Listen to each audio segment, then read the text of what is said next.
is a great wave that's cresting right now, a movement that's been building for actually many generations. And it's a powerful thing to be, riding the wave of what, my particular generation's great gift is to offer to the evolution of humanity. And I feel us at this time, really stepping into what it means to re-inhabit the village. Again, it's what I realize is the kind of magnum opus of all of the different paths I've walked and all the different, jobs I've had or things I've studied. It all became very clear that really it's to remind us of what the village is.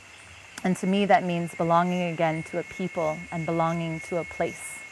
And that sense that whether you live in an urban environment and you make that a more co-creative, collaborative, sustainable, generative, artful community, or whether you choose to live on these land projects, which are these beacons of education and arts and permaculture and applied principles of living more simply, it's really irregardless.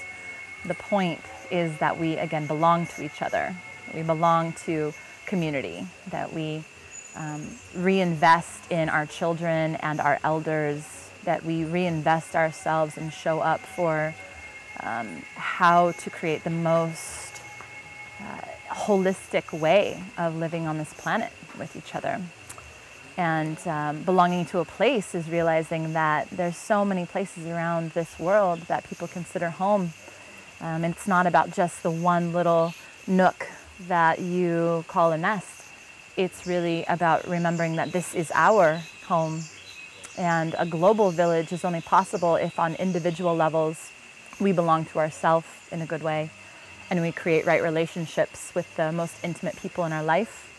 And then create that to spread to the circle around us of people we most interact with, to create localized, resilient communities that are deeply engaged and interdependent and also sovereign. And when you have localized communities based on thriving individuals, and that begins to replicate all around the world, you can see how there's a potential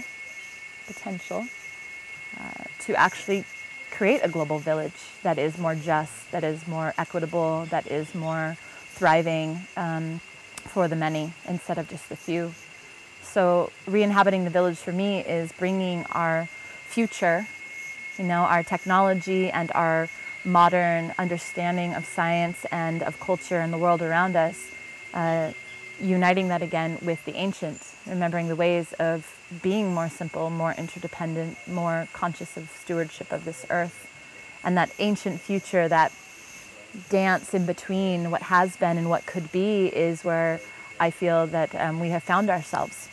And that it's not just this generation, it's all peoples of every color, of every religion, of every country, of every age group, of every gender, that finds ourselves with a choice point of whether we choose to continue down a road that inevitably is not built to sustain us, or whether we choose to empower ourselves and find the way together to come home again and consider this planet one great home that we all share.